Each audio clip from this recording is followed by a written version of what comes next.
Hello dear students, how are you all? You all are welcome back in Maharana Pratap international academy online session. और हम पढ़ रहे थे class 5th का chapter number 9 जो हमने कंप्लीट कर लिया था। अब आप सोच रहे होंगे मैं आपने 8th चैप्टर भी स्किप कर दिया, 9th पढ़ाया, अब तो 10th आना चाहिए, डायरेक्ट 11th आ गया। 10th चैप्टर आपके सिलेबस में नहीं है, मैं आपको बार बार बता रही हूँ, 10th चैप्टर आपके सिलेबस में नहीं है।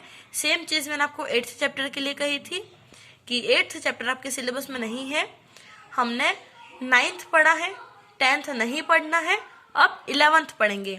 Chapter number 8 and chapter number 10 आपके सिलेबस में नहीं है। अब हम डायरेक्ट 11th चैप्टर पढ़ेंगे जिसका नाम है लाइफ इन वाटर, जल में जीवन, मतलब जो जल है उसके अंदर जीवन। ये बहुत ही अच्छा चैप्टर है, इसको बहुत ही अच्छे से पढ़ेंगे हम। We see many types of plants and animals around us.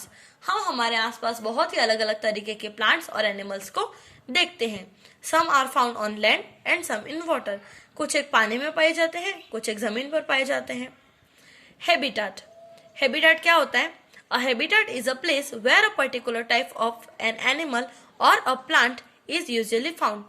Habitat एक ऐसी जगह है जहाँ पर किसी एक पर्टिकुलर टाइप का जानवर या फिर किसी भी एक पर्टिकुलर टाइप का प्लांट या फिर ट्री कह सकते हैं हम, वो पाया जाता है, वही उसका हैबिटाट है।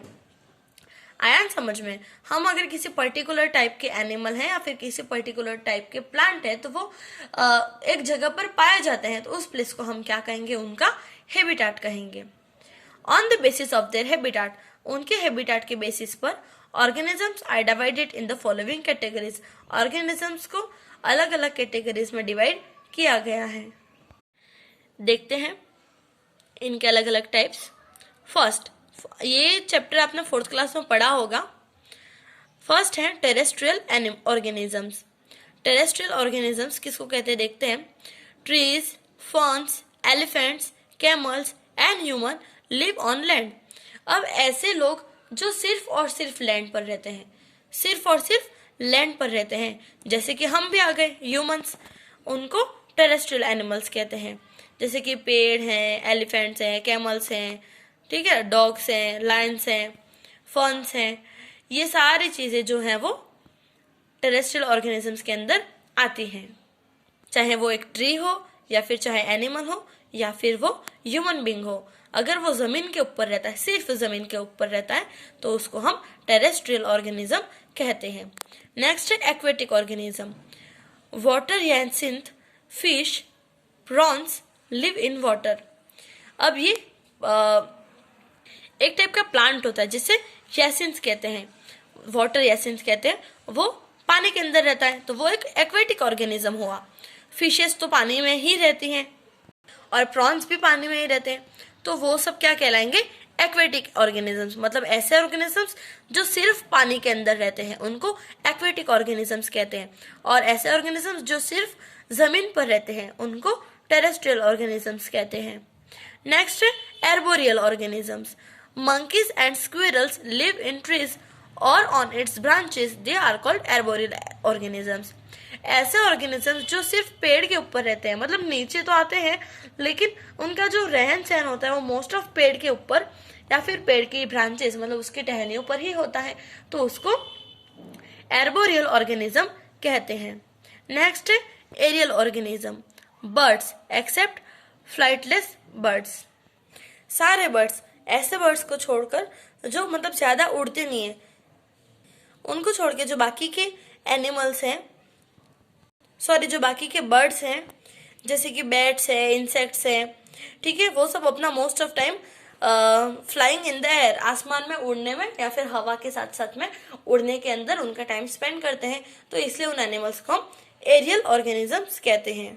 तो हमने 4 टाइप के ऑर्गेनिजम्स देखे, टेरेस्ट्रियल, एक्वेटिक, एर्बोरियल और एरियल ऑर्गेनिजम्स। आज की आपकी एक्टिविटी वर्क है कि आपको चैप्टर का नेम लिखना है, लाइफ इन वाटर, और फिर हैबिटाट लिख के ये जो हैबिटाट की डेफिनेशन है, a habitat is a place where a particular type of animal और a particular type of plant is usually found, और फिर आपको लिखना है on the basis of their habitat organisms are divided into following categories, और फिर आपको ये चारों नेम और इनके आगे जो जो भी डेफिनेशंस दी हुई है वो पूरा का पूरा आपको नोटबुक के अंदर लिखना है। ये आपका आज का होमवर्क है। इसके बाद में पढ़ेंगे एडेप्टेशंस। जानते हैं एडेप्टेशन क्या होता है? एवरी ऑर्गेनिजम्स, हर एक ऑर्गेनिज्म, चाहे वह प्लांट हो या फिर वह एनिमल हो, has a specific body structure. उसका अपना एक अलग से बना हुआ बॉडी स्ट्रक्चर होता है और functioning of organs depending on the surroundings in which it lives. और फिर उसकी बॉडी का काम करने का जो तरीका होता है वो भी अलग होता है। वहाँ उसके रहने के सराउंडिंग्स, मतलब वो जिस एनवायरमेंट में रह रहा है उसके ऊपर डिपेंड करता है, जहाँ पर वो रह रहा है। Plants and animals are able to live in a specific type of a surrounding only due to their physical characteristics. कुछ प्लांट्स और एनिमल्स जो भी हैं वो उनके फिजिकल कैरेक्टरिस्टिक्स के ऊपर निर्भर करता है कि वहाँ किसी एरिया में किस तरीके से रह पाते हैं।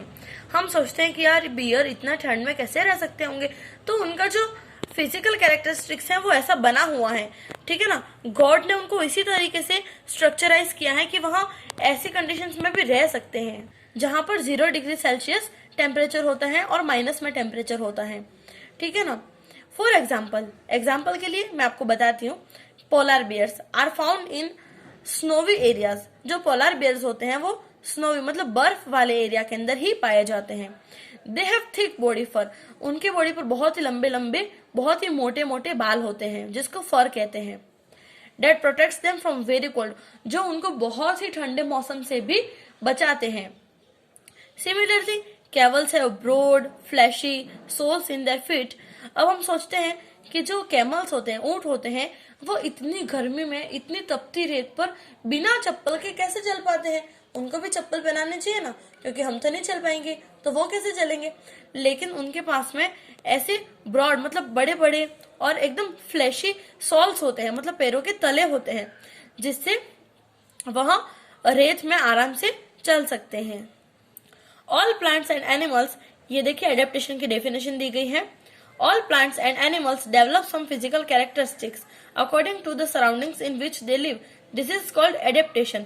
एडेप्टेशन का मतलब ही अपनाना होता है, मतलब कोई भी तरीके के एनिमल्स या फिर कोई भी प्लांट्स जो होते हैं किसी भी तरीके के, उनके अंदर कुछ एक फिजिकल मतलब शारीरिक कैरेक्टरिस्टिक्स आ जाते हैं या फिर होते हैं, जिसकी मदद से वहां अपने आसपास का एरिया चाहे कैसा भी हो वहां पर उस एरिया को एडप्ट कर लेते हैं और फिर वहां पर वो आसानी से रहते हैं।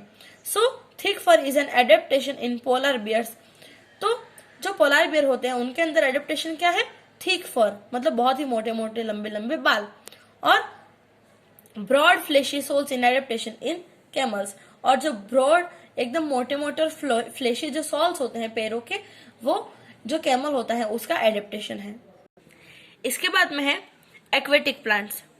Plants that live in water are called aquatic plants. ऐसे प्लांट्स जो पानी के अंदर रहते हैं उनको एक्वेटिक प्लांट्स कहते हैं। There are 3 main types of aquatic plants. Aquatic plants के 3 टाइप्स होते हैं। सबसे पहला टाइप है free floating aquatic plants. Free floating मतलब आराम से तैरने वाले, मतलब ऐसे प्लांट्स जो एक जगह पर रुकते नहीं है, पानी के अंदर तैरते रहते हैं। सब एक्वेटिक प्लांट्स, कुछ एक एक्वेटिक प्लांट्स जैसे कि वोल्फिया, पिस्टिया या फिर जलकुंभी एंड इकॉर्निया, जिसके बारे में हमने पढ़ा था water ascent, are found floating in ponds and lakes. यहाँ तालाबों में और झीलों में तैरते हुए पाए जाते हैं। This plants have sponge stem. ये जो प्लांट्स होते हैं उनकी जो स्टेम होती है मतलब उनका जो तना होता है वो बहुत ही स्पॉन्जी होता है, एकदम स्पॉन्ज की तरह होता है, with large number of air spaces, जिसके अंदर बहुत ही सारे एयर जाने के लिए स्पेस होता है। They have broad waxy leaves, और उनके जो लीव्स होते हैं वो एकदम वेक्स की तरह सॉफ्ट और बहुत ही ब्रॉड मतलब बहुत ही बड़ी बड़ी होती हैं। These leaves help this plant to float on the surface of water, और यही पत्तियां होती हैं वो उस प्लांट को पानी के ऊपर तैरने में मदद करती हैं। सच plants remain in contact with water and air, और ये जो प्लांट्स होते हैं वो पानी के कांटेक्ट में रहते हैं और एयर के कांटेक्ट में, लेकिन वह मिट्टी से अटैच नहीं होते हैं, but are not attached to the soil. तो आई होप कि आपको ये वीडियो अच्छी लगी हो और आपको ये टॉपिक समझ में आ गया होगा। नेक्स्ट के जो 2 टॉपिक है वो हम अगली वीडियो में पढ़ेंगे, 2 टाइप से वो अगली वीडियो में देखेंगे। अगर आपको कोई भी दिक्कत हो तो आप मुझे कॉल करके या फिर डाउट जो है आपका वो कमेंट सेक्शन में पूछ के सॉल्यूशन पा सकते हैं। तो मिलते हैं नेक्स्ट वीडियो में, तब तक के लिए stay happy, stay at home. Thank you.